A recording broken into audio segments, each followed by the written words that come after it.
Okay, so let's start.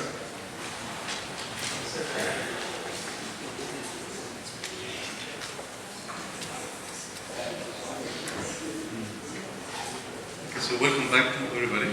So we will continue. The next session is South American science and its funding. So we have three topics. Dr.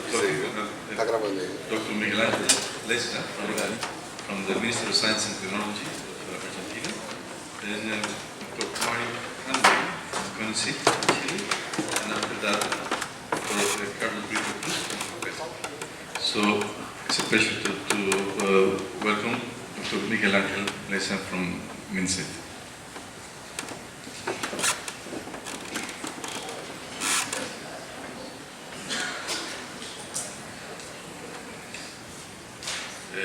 Well, good morning to everybody. It is really a pleasure to be here with such a qualified audience. I would like first of all to thank Nathan and also Marcela, that must be somewhere in the audience. There she is, for this kind invitation to be here and share with you some of the ideas, the things we are trying to do in the Ministry of Science, Technology and Innovation in Argentina. The slide there shows our premises. These premises are in a sense a symbol of the growth that the system had during the past 10 or 15 years.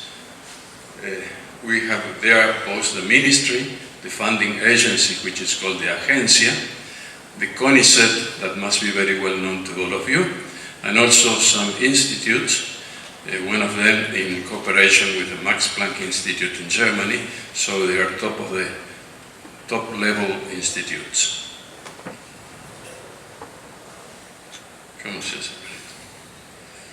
A very simple timetable. The ministry was created in 2007, and the great surprise was in 2015, or by December 2015, when there was a change in the administration of the government from the former Frente para la Victoria to the present Cambiemos, and the surprise was that there was continuity in the figure of the Minister of Science and Technology and Innovation, Dr. Lino Barañao. By the way, I want to convey to all of you the greetings from Lino, who was unable to come here. I think that he must be presently in Australia or in some other place of the world. I don't know which. This is a structure of our ministry, and you have there, how do you, no, sorry. Wow.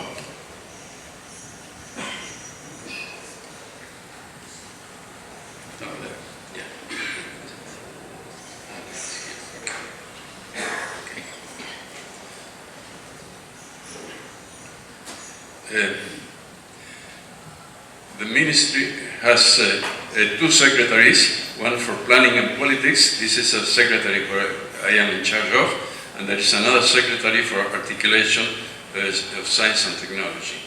You must be aware that in Argentina and probably all over the world, science, technology and innovation is not restricted to one given sector, but all of the sectors of the government require of the inputs from science and technology. Therefore, there are a lot of very well-known institutions, like for instance, CONEA, the Atomic Energy Commission of Argentina, that do not belong to the structure of our ministry, but are associated with other ministries. The same thing happens with institutes in health, in environment, in agriculture, etc. So articulation is really a very important part to do. Our planification is what I call 3F-oriented planning. Fortalecimiento, strengthening of the system. Our system has grown very rapidly in the last years, but this growth is not enough. It has to still grow in order to achieve, let us say, critical mass in order to be able to perform the objectives I will mention shortly. Focalización This means that we must design very precise actions in which to invest, especially money, because money is short and you cannot expect to be able to fund everything. And federalization, that means that we must build a system across the country and not only within Buenos Aires, as was it probably in the past. We have a strategic plan, which is called Argentina Innovadora 2020. This was designed in the previous administration by my predecessor, Dr. Prud Ladenheim, and we still have this as our strategic plan. This strategic plan was prepared through a very laborious procedure in which very many people were consulted and finally arrived to diagnosis and then implementation, trying to reach an operative plan. And in the operative plan, what was identified that there were 6 sectors that were really important for us. This is agri-industry, environment and sustainable development, social development, energy, industry and health. And there were 3 technologies of general purpose that should make the difference when applied to these sectors. And those were nanotechnology, biotechnology, and technologies of information and communication. The financing instruments that the system has reflect what was decided in that previous slide. And we have, for instance, high technology sectorial funds. We have sectorial funds for technological innovation, sectorial funds for regional technological innovation, blah, blah, blah, blah. Now, the problem is, and this was the thing I focused in when I assumed this job, this problem that was addressed in one of the presentations this morning, the relationship between basic or fundamental research and applied research. If you go and look into the National Science Foundation strategic plan, you will notice that they have only 3 strategic goals. Transform the frontiers of science and engineering is one, and the second one is stimulate innovation to address societal needs through research and education. The third goal is rather obvious. All agencies should try to do this. So the problem is, how do you reconcile the 2 first strategic goals that are, of course, everywhere? This is in Spanish. I didn't have the time to translate it, but this is an ongoing polemic all over the world, how to reconcile, as I said, basic research with the societal needs. And here I would like to focus very much. Our National Research Council has of the order of 9,000 researchers and 10,000 fellows. But if you look at the people that is involved in something related to this second goal, you will find that no more than 10% are involved in this goal. All the rest of the people are really involved in the first goal, and therefore their objective is to publish, to advance the frontiers of knowledge, but that by itself is not enough in the present very complex situation of the world. So I would remember a phrase from the famous writer of the golden century in Spanish, Quevedo, who said, "Poderoso caballero es don dinero." And we must be very careful where we invest the money in order to be sure that there is going to be continuity in our plans. In other words, if you only focus in basic research, what is going to happen is that sooner or later they will ask, well, what has come out of this? How does the general taxpayer justify the money that has been invested. And therefore, we have to be very sure that we have a very good equilibrium between basic research and applied research. And for this purpose, I try to make a call to all the community to discuss these aspects. There is a very strong correlation between basic research, applied research, technology development, and innovation. And it is not true that it is going on in one way. All the circles interact with the others. For instance, in order to do basic research at the frontier, we need of all the things that have been created by technology, like computers, to give just one simple example. And therefore, the two questions we want to answer is how to harmonize basic research, technology development, and productive innovation.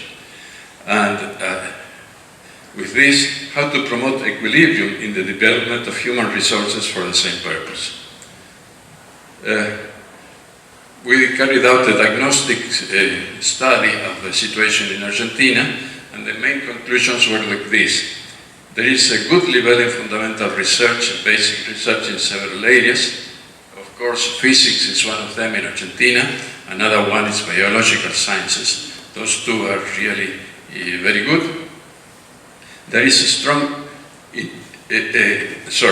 strong international cooperation is required to expand the frontiers of knowledge. In other words, when we go to the first objective, this to explore the frontiers of knowledge, the best way to do it is through international cooperation and through large projects rather than through isolated small ones. Therefore, we should promote the formation of virtual collaborative networks focused in large coordinated projects. In Argentina, there are a few large infrastructure projects, but we should look this in a regional scale. I was speaking just now with the director of the Luz Synchrotron Cyrus in Campinas, and this is an excellent example of a very large facility in which all the countries in the region could be involved. In the case of Argentina, I mentioned here 2 or 3 of the projects, large projects that are being carried out now.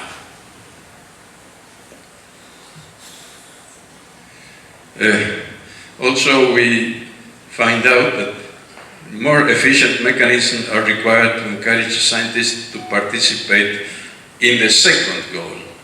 The second goal, this is to translate to society the benefits of carrying out science and technology. So if in CONICET we have 90% of people that are not very much involved with this goal, we must find the ways to persuade them that it is a good thing for them to explore. Again, we need strong international cooperation, but in this case it has to be modulated by strategic decisions at national level. The opportunities it was identified that there were opportunities for the application of the GPTs to the strategic social productive areas, and this is the way to explore and to advance with science and technology as used to give the society the results. We have 2 big initiatives going on. One is Pampa Azul. Pampa Azul is a project through which we are trying to look at the Argentine Sea in a very integrated way, to understand how it works from basic research all the way to fishery and everything that has to do with the functioning of the sea. And the other one is a very broad umbrella, which is bioeconomy, and this is being discussed with several other ministries. Well, here are some of the aspects included in this document, but one important thing is that we are proposing that we should sort the disciplines in science in a different way as what has been done in the past. And we call for 6 different areas of classification. One is natural and physical sciences to expand the frontier of knowledge. Another one is social sciences and humanities to expand the frontiers of knowledge. Third one is biomolecular and health sciences, materials and engineering sciences, environmental sciences including sustainable development, and finally science to support information and communication technologies. This way we try to promote interdisciplinary research, which I think is a characteristic of the main projects to be shaped in the near future.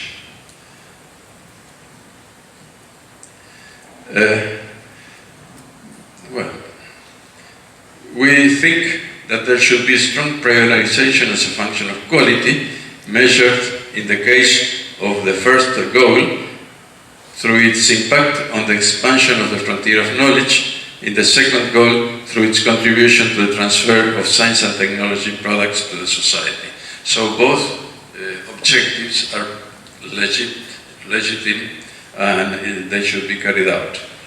The evaluation procedures shall have to be revised because there is a lot of confusion and they are not very efficient. A lot of effort is being put in evaluating very minor things, whereas the big things that has to be evaluated are not really evaluated very carefully. There should be a prioritization of multidisciplinary projects in which several disciplines contribute to the solution of a given problem or question. And we should promote large integrated projects over smaller ones. Human resources. In the human resources we have something that is rather unique in the world, and this is the career of the researchers. In the National Research Council, if you ingress in the research career, then you are almost tenured. There are of course evaluations, and through the evaluations in principle it is possible that some people drop out of the system, but the rate of dropout through this mechanism must be 0.1% per century. So it does not work. So what is very crucial is that ingress in the system should be very carefully evaluated, not to restrict ingress, but to be sure that the people that ingress into the system are really mature enough to be researchers, and they are not just mere followers of a director, of a successful director.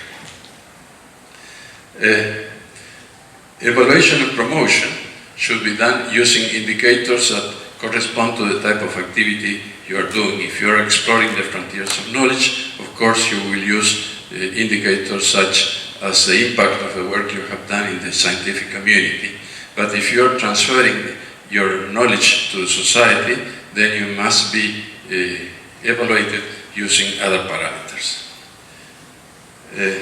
In the case of fellowships, they should be given based not only on the student qualifications, but also on the prioritization established by institution. What I mean here is, in the system of given fellowships, it doesn't matter much whether you propose yourself in, let us say, low temperature physics or Egyptology. This is an exaggeration, but in a sense, something like that happens. And that cannot be done. I mean, you have to be smart enough to make some prioritizations. And of course, gender equal opportunities must be guaranteed. Also, we have to guarantee federal science, and that means that we have to guarantee that good groups are established throughout the country.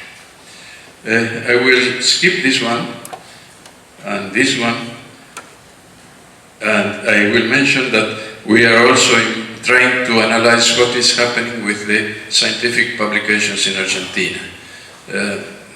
The scientific publications in Argentina are largely disappearing.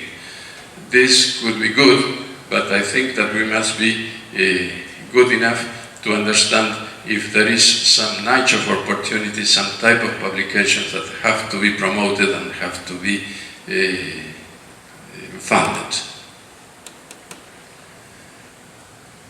Now, I want to make as final thing some reflections about what is happening in the 21st century with the area of science, technology and innovation. I have created recently this national program of science, technology and innovation for the sustainable development, CITES. And I want to remember with you what happens by the end of the 18th century. And here you have some reflections from Eric Hobsbawm, which is a very well-known English historian. Eric Hobsbawm calls the Age of Revolution the period from 1789 to 1848. He's speaking about the double revolution. The double revolution is the French Revolution and the Industrial Revolution. And those two revolutions really shaped the world after they took place. They changed our way to organize a society and our way to interact with the nature and be able to live in a more comfortable way. What is happening now, in my opinion, is that two other revolutions are intertwined and shaping the world to come. The first one is a counter-revolution, the counter-revolution of nature. The way nature is reacting to the mankind activities in production and extensive use of the resources. And of course, the main aspect in which this shows is the global climate change. And the second revolution is what is being called nowadays Industry 4.0. It has to do essentially with the technologies of information and communication and the way these technologies are making a revolution in the ways of production in almost any field you can think of. And these two revolutions interact in such a way that we may be in a perfect storm. I mean that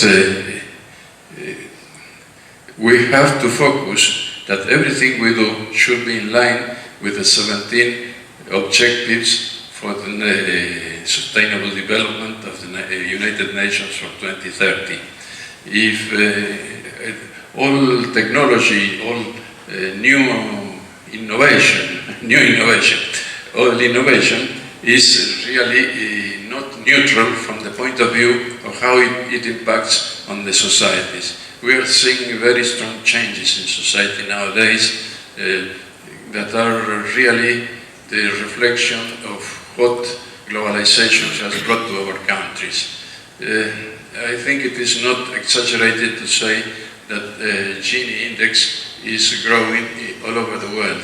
And the Gini index is an index that measures the difference between those that earn most and those that earn less. And the use of technology may be very good to enhance productivity, but if you do not enhance the well-being of the people, then we are going to be in big trouble.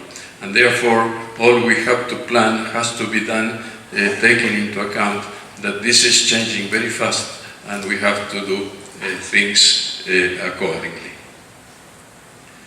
Science, technology and innovation are not neutral in the role they play for our adaptation to the global change. The global change involves the two revolutions I have mentioned.